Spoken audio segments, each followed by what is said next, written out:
So today we're going to dig into the subject on rotational mechanics. So far we've looked at circular motion, the basics of having the requirement of centripetal force and centripetal acceleration, and gravitational forces and satellite motion. But now we're going to get into the mechanics of how does the rotation of an object change when we apply forces. In other words, how do we speed up or slow down the rotational motion of a object. So let's look at our objectives. We have kind of a long laundry list. This is going to be a fairly lengthy lesson. I often break this into two, but we're going to push through as a single lesson here. So a few things we've got to define. The concept of center of gravity,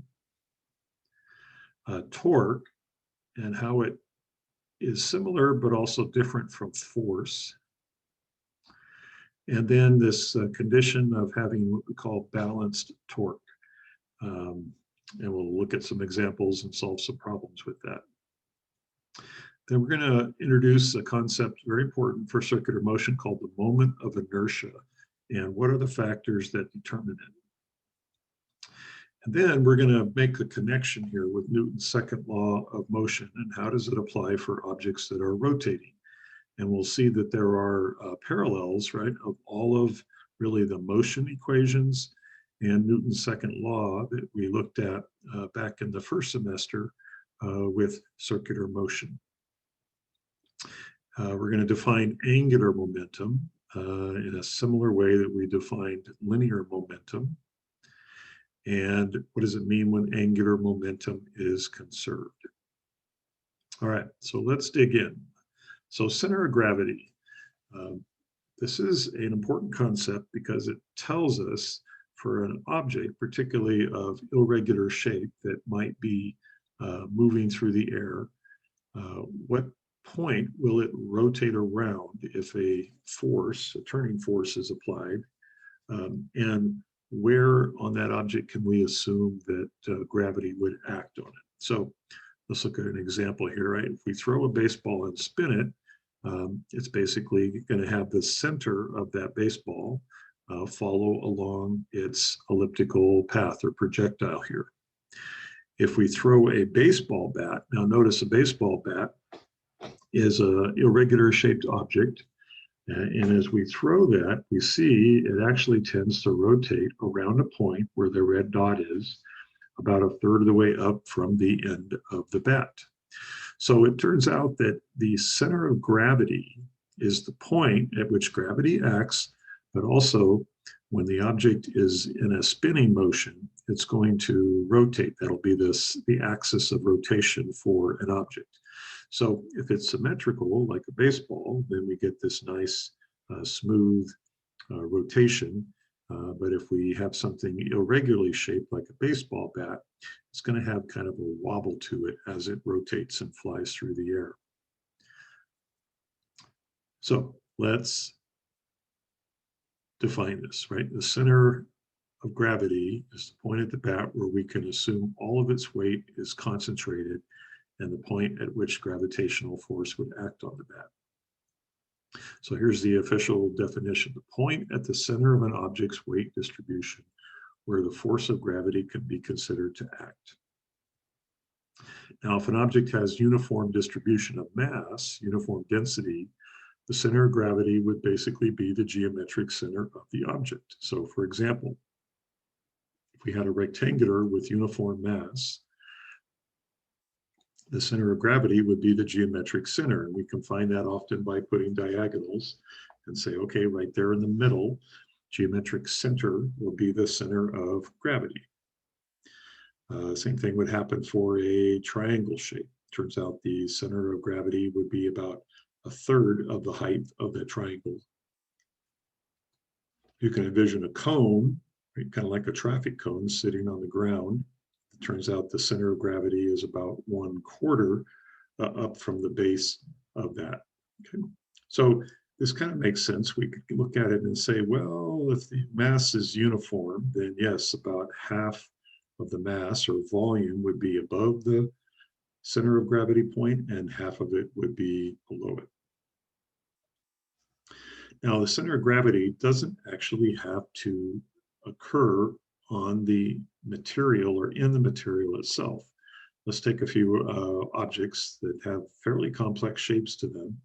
A chair, right? We could say, where's the center of gravity? Well, it's probably going to be a little bit below the seat because you've got four legs below, but just two arms going up for the backrest. About a coffee cup, where would the center of gravity be? Well, probably in the center inside the cup, but because it has a enclosed bottom to it, right, it's probably going to be inside the cup, but a little closer to the bottom than it is to the top. And it might be a little bit shifted to the right because of the handle as well. How about a boomerang? Well, if you've ever thrown a boomerang, you know that it rotates around a point that is kind of inside the curve, but not physically on the boomerang. Okay, so center of gravity does not have to be physically in the material or medium of the object, depending on its shape. Now, an interesting application of this is if you look at our solar system, the center of mass of our solar system is not at the geometric center of the sun.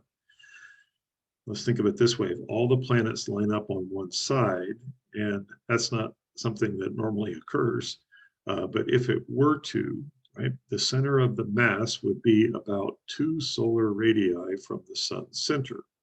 So it would actually be outside the sun. So if you could imagine our whole solar system kind of rotating around a place a little bit outside of the sun, from a distance, it would look like the whole system's kind of wobbling. Now, it's going to wobble at various rates depending on the distribution of the planets and their particular position in their orbits at that point in time, right? But because sometimes they're fairly evenly distributed around the sun, at other times they tend to gather a little bit more on one side or the other. Now, it turns out astronomers can look for that wobble in a star and use it as a way to indicate that there are planets orbiting around that sun. You often hear about, oh, we found a star that has this many planets or planets of approximately this size. Typically, we cannot actually observe those directly with an optical telescope. They're still too small, too far away. But because of the wobble of the sun as it rotates within its system, we can tell that, oh, there has to be some objects with mass that are orbiting around the sun and creating that wobble. All right, so important concepts in terms of how objects move. They're going to typically rotate if they're free to move around the center of their gravity. The next topic we're going to talk about here is torque. So whenever you rotate an object, you're applying a turning force, and this turning force produces what we call a torque. Now, the way you pronounce it is such that it rhymes with the word fork. So just think of fork when you're pronouncing torque.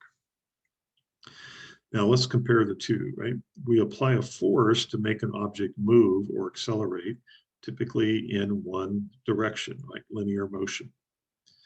Torque is a measure of how effective a force causes an object to rotate or remove. So we apply a force to turn it, but it's a unique type of force. And if you've ever turned a doorknob, right, or the faucet handle, or tightened a bolt on a wrench, you're effectively applying a turning force or torque. So let's look at a specific example. Here's a wrench that you're going to try and tighten or loosen a bolt with. And you put your hand on the wrench and you push down, right? And you're going to create a torque or turning force on that bolt that you're trying to either tighten or loosen. Now, what if we had a wrench that had a much longer handle on it? And if anybody's worked on cars before or handy with tools, know that the longer the wrench, the more leverage, sometimes we say, we have on that nut or bolt, and it's easier to loosen it or tighten it if we have a longer handle on it. Okay, so why is that? Well, The torque, from a physics standpoint, is going to be defined as the perpendicular force, and we'll talk more about that in a second, times the lever arm, the distance between where we apply the force and where the center of rotation is. So we simply multiply those together. Now, torque is we're going to use the symbol tau, um, Greek letter tau for torque. It's kind of like a little script T, and it's equal to the force, and it's the perpendicular force times the lever arm times the sine of theta. Now, we technically don't need the perpendicular force if we include the sine of theta here. The sine of the angle, if you look at the bottom right here, is the angle between, right, the lever arm and the force. So if you think about it, if that's 90 degrees, it means that all of the force is going to be perpendicular to the lever arm. And the sine of 90 degrees gives us 1. In other words, that'll give us the maximum torque for a given force applied. The units for torque are what we use as the Newton meter. And it makes sense, right? Force has units of Newton. Lever arm is a distance, so it's the units of meters.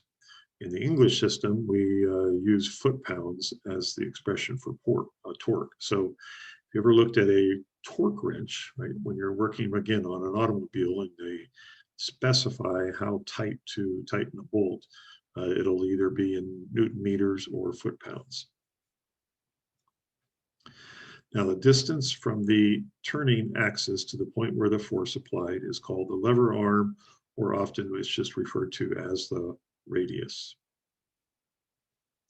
So here's what the formula looks like. I added it up here in the blue box. This would be the formula that you will see in the AP physics formula sheet. The radius, which is the length of the lever arm, times the force, times the sine of the angle between those two, their directions. So let's look at a couple examples here, right, where you have a bicycle pedal or crank. And I don't show the pedal on here, but assume we're going to stand or put a force right on that location where the pedal would be out at the end of that arm, right? It's kind of like we have a torque arm built into our bicycle crank. So let's assume you have a mass of 100 kilograms and the pedal is 0.2 meters from the center of the crankshaft. The question is, how much torque do you apply? So we have two cases, right? One where the force is entirely perpendicular to the arm, so that angle would be 90 degrees. So let's step through that one, right? We're going to multiply the force. Now the force, remember, is the mass times the acceleration due to gravity. So we need to take that 100 kilograms multiplied by 10. The lever arm is 0.2 meters and the sine of 90 is 1. So we put all that together and we get 200 Newton meters worth of torque that we could apply to that arm of the crankshaft or crank. How about when the pedal is vertical and you're standing on it? Now, if you've ridden a bike, you know that that's not a good location to be to try and get the bike going, right? You have to have an angle, and when you actually have the horizontal, you're going to get the maximum torque. But let's go ahead and do the math here, right? It's going to be 0 because the sine of the angle, notice the angle now between the force and the arm is 0, and the sine of 0 is simply 0. So no torque is applied. Even though we have a force, none of the force is applied in a direction that's perpendicular to the arm.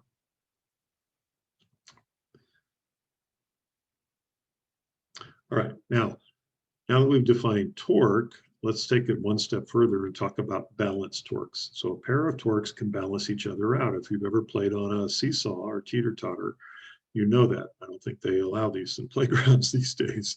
But here's the concept of balanced torques. The force on the left times the lever arm, if that's equal to the force on the right times its lever arm or distance, then the torques will be equivalent, but in opposite directions, and they will basically balance each other out.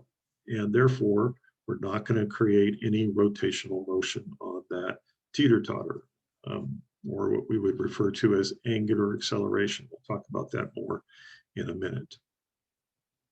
So let's look at a couple examples where we can apply this concept. So think of this as maybe like a meter stick, right? That's hanging from the ceiling by a rope. We're going to hang it right in the middle. So if there's no weights hanging on it, the teeter-totter would tend to balance out. But let's assume that the mass of the meter stick is negligible compared to the two masses that we're going to hang on here. So we're going to put a 20 Newton mass or weight 30 centimeters from the point of rotation in the center. And we're going to put another force at 40 centimeters from the center. And the question is, what weight would we have to hang there in order to have the torque balanced? In other words, the torque on the right side is going to be equal and opposite to the torque on the left. So we're going to write an equation for torque, right? So each side is simply going to be the force times the lever arm. Since it's hanging straight down and our yardstick is horizontal, we know that the angle's 90 degrees.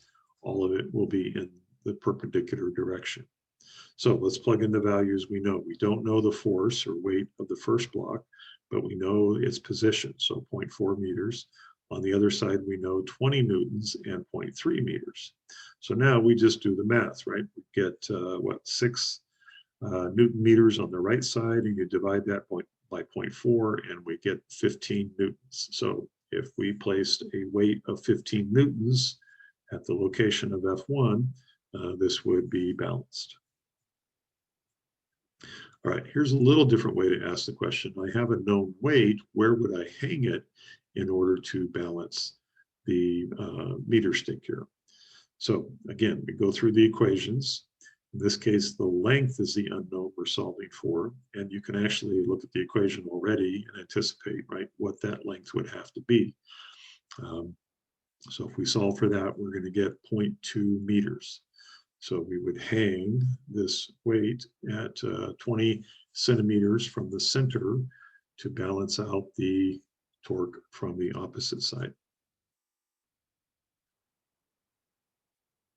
All right, next big concept. And this is, again, kind of a laundry list of terms and definitions, but we've got to get these defined, and then you'll see how they all kind of fit together from a mechanics standpoint. All right, so moment of inertia. Now, we've heard the word inertia in our previous studies, not necessarily moment of inertia, but just think about how did we define inertia? And if remember, it's a tendency of an object to resist its change in motion. So the more inertia it has, the greater the force required to have it accelerate. And then what is the measure of an object's inertia? It's the mass of the object. Okay, so we're going to see if we can apply a similar thinking about moment of inertia that we did around inertia for objects that are moving in a single direction.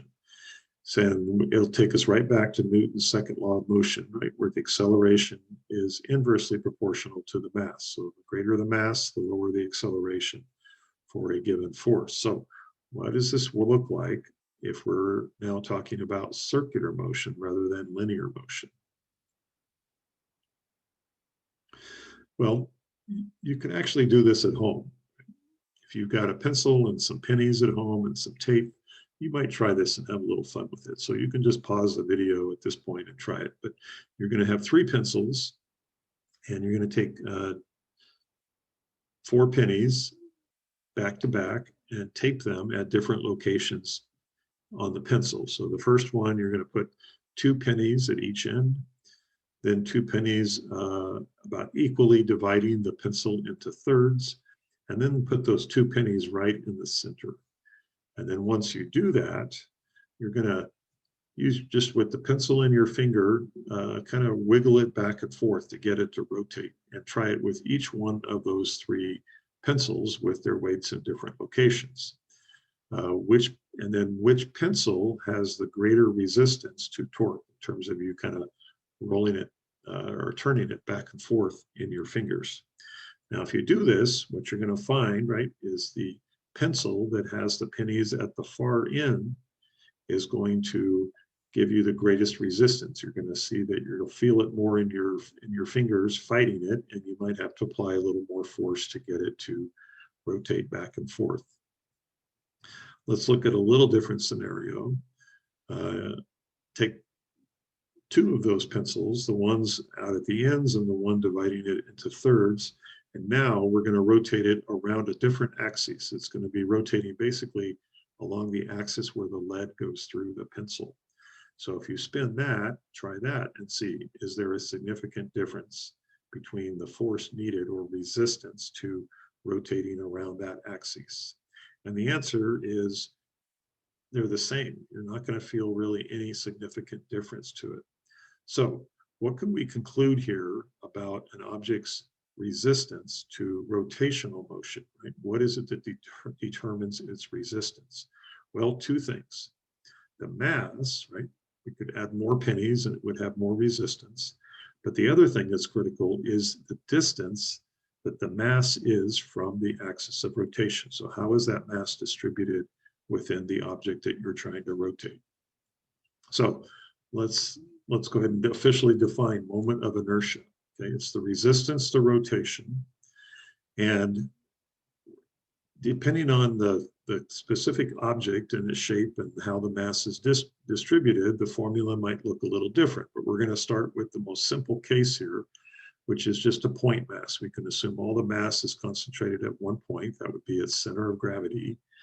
And the moment of inertia is equal to the mass times the radius squared, or the distance from the axis of rotation.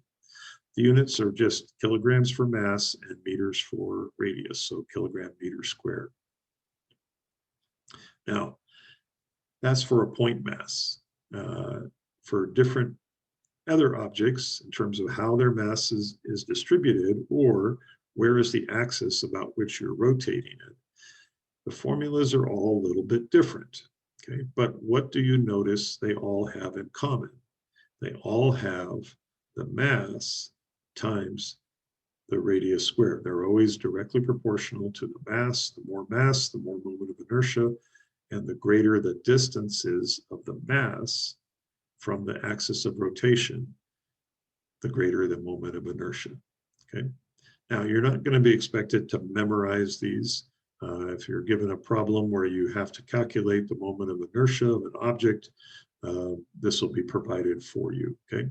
But this sheet here is kind of handy to look those up, and we'll come back to this when we get through some examples. So let's do a little concept quiz here. We've got four objects. The red line indicates the axis of rotation.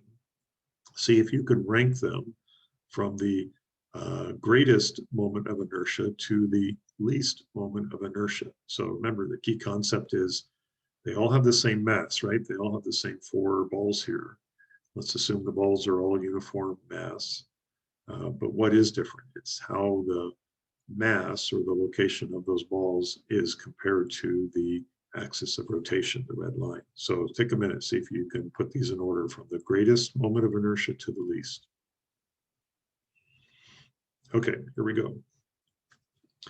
So B is the greatest, then C, then D, and the least is A. Okay, and A is kind of like the pennies where or the pencil where we had the pennies taped to it and we're rotating it along the axis inside the pencil lead. All right, let's try a couple examples with specific objects and some parameters here. So here's a point object, right, with 2 kilogram mass and a radius of 2 meters. Here is a cylinder or disc that also has the same mass of 2 kilograms and a radius of 2 meters. Now, which one of these do you think is going to have the greater moment of inertia? Well, let's pull this sheet up again, right? And the point mass, sometimes also referred to as simple pendulum, is just mass times the radius squared. Solid cylinder is down here in the bottom, and it's 1/2 times the mass times the radius squared. So remember those formulas. We're going to use them. We'll go back here. So for the point mass on the left, mass times radius squared. So we're just going to plug in our values. So we get 2 times 2 squared gives us 8 kilogram meters squared. How about for the disk? Well, the formula was 1/2 times mr squared. So again, plug those in and we get 4 kilogram meters squared. So does that make sense? That the point mass same mass, same radius, would have greater moment of inertia than the disk? Well, if you think about the 2 kilogram mass having to be distributed to that disk, there's a lot of mass that's pretty close to the center of rotation, and that's going to have less effect or less contribution to the moment of inertia. All right, let's start to put all this together now, okay? So how does Newton's second law fit into rotational motion? Well, let's start with linear motion, right? Acceleration equals force divided by the mass. Rotational motion, we have the alpha. Alpha stands for the angular acceleration, okay? This is new, we haven't talked about this before. Tau stands for torque, and I stands for moment of inertia. So you can see the equation has the same form, we just have a little different names for the acceleration, the force or turning force, which we call torque, and not just mass, but moment of inertia. Now, the other way we can calculate acceleration, right, is just go back to the original definition, change in velocity over change in time. Well, we can do the same for rotational motion, except instead of change in velocity, it's going to be change in angular velocity. So remember, there was two ways to measure the speed at which something is turning. One is the tangential velocity, right? What's its linear instantaneous velocity as it travels around. But the other way is simply angular velocity. And this is in revolutions per unit of time, right? How many, it turns out we're going to use the measure of radians. How many radians per second are we rotating at? So angular acceleration, we can calculate, and the units would be radians per second squared. But otherwise, basically the same formula, just with different parameters that make sense for rotational motion. Now, we studied momentum in linear motion. If you remember, it's mass times velocity. So what does that look like for angular momentum? Well, we use a capital L for angular momentum. I'm not sure why, it's just, I guess it was available. We have I for moment of inertia, and we have omega for its angular velocity. So it's basically the same equation, just with different parameters for circular motion. Now, angular momentum and torque, for that matter, are vector quantities. So besides the magnitude, they also have direction. So how do we tell what the direction of either the torque or the angular momentum is? Well, we have this thing called the right-hand rule. So if you use your right hand and you curve your fingers around the axis of rotation, have your fingers pointing the direction that it's rotating, right? So looking down, normally that would be counterclockwise, right? That your fingers are curved around on.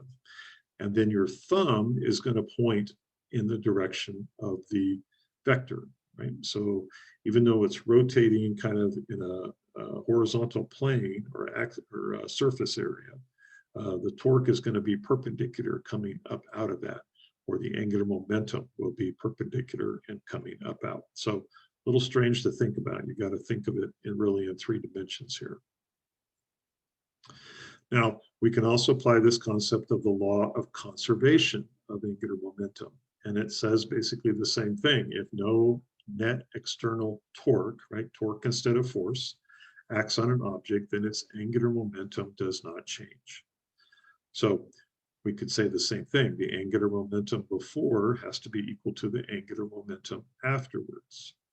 And here's the most kind of classic way to describe this, right? If we can have a large moment of inertia at a slow angular velocity, but then we reduce the moment of inertia, then the angular velocity needs to increase in order for angular momentum to be conserved. Now, a classic example of this is of a ice skater.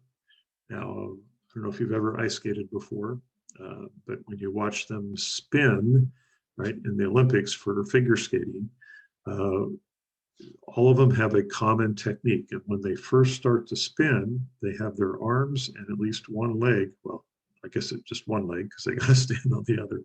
But their arms and one leg out away from their body, and they push off and they begin to spin. And then what do? They bring their arms in close and their leg in close. And what happens when they do that is they're reducing their moment of inertia, right? They're reducing the distance that that mass is from the axis of rotation. And as they do that, they have to then increase their angular speed. So we can watch a short.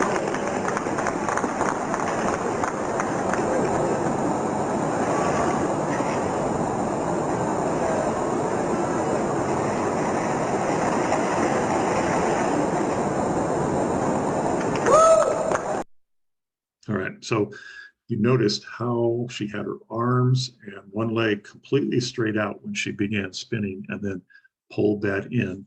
And I guess that at least when that video was made, she set a new record for her angular velocity at spinning rate. All right, let's see if we can calculate the angular momentum of a 5 kilogram iron ball swinging on a horizontal circle at 3 meters per second at the end of a 4-meter rope. Okay, so what do we know? We know the mass, the radius, and the tangential velocity. So to calculate the angular momentum, we need to figure out the moment of inertia and its angular speed. So let's take moment of inertia first, right? For a point mass, we just did this a minute ago, mass times the radius squared. So we have 5 kilograms times 4 meters squared. That's going to give us a moment of inertia of 80 kilogram meters squared. For the angular momentum, we were going to take the velocity and divide it by the circumference. So basically think about revolutions per second. We're going to say how much time does it take to rotate one circumference here. So if we plug those numbers in, we get about 0.12 radians per second, right? One complete radian would be 2 pi. So if we put those two together, we get 80 kilograms meters per second times 0.1 radians per second. And our final answer would be about 9.6 kilogram meters squared radians per second. Okay, the units are just a mess here. We're not going to get too hung up on those, but the value would be 9.6. Now, part B of it, what happens to the angular momentum if both the speed and the length of the rope are doubled? Well, the speed is going to increase the angular momentum, right? So if we double the speed, we're going to double the angular velocity and therefore double the angular momentum. Now, what happens if we double the length of the rope? Well, the moment of inertia will go up by a factor of 4. But if you look at the angular momentum, omega, we have radius in the denominator. So we would divide by 2. So up a factor of 4 for moment of inertia, but divide by 2, affecting the angular velocity. So the net effect would be double the moment and double the angular velocity for a total of 4 times increase in angular momentum. All right, let's put all this together here. And what I'm going to do is give you a couple of pages here that summarize and show the parallels between rotational motion and linear motion. So displacement, right? We measure in meters in linear displacement.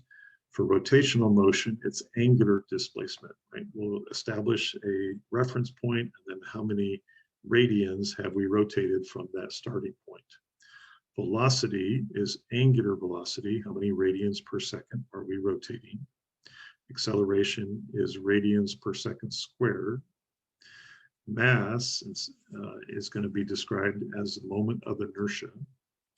Momentum is angular momentum, L.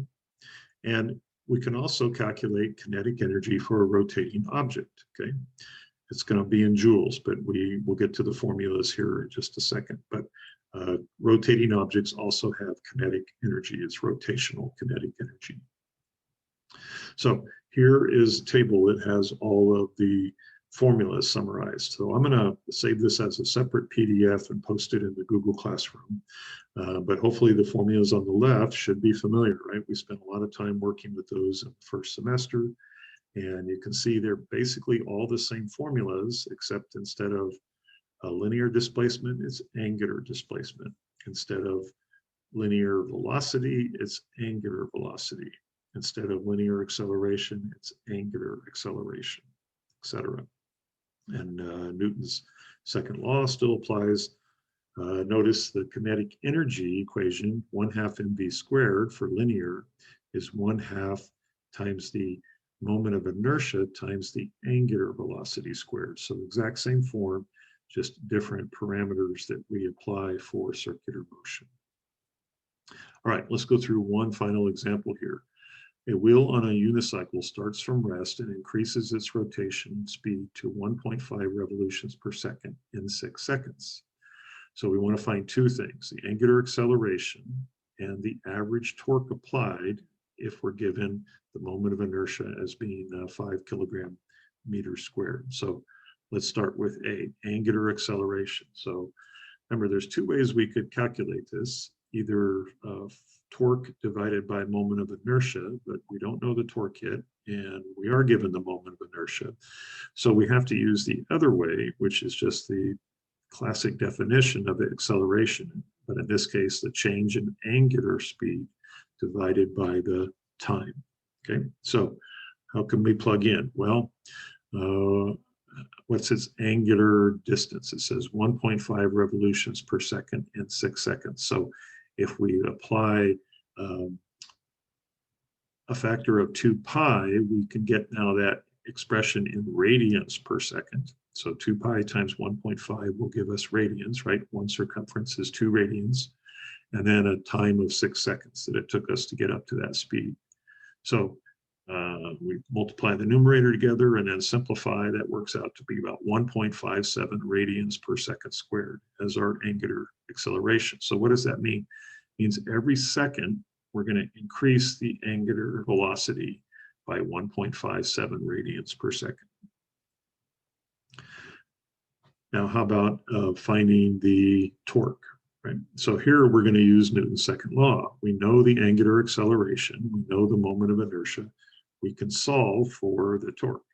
So it's going to be acceleration times moment of inertia. So let's plug in the value we just found for angular acceleration, the value they gave us for moment of inertia, and we get this value, 7.85 Newton meters would be the average torque we have to apply in order to have this bicycle wheel be accelerating at this rate or to reach 1.5 revolutions per second in 6 seconds. All right, that's it. So there's a problem set that you'll find attached to this assignment in Google Classroom.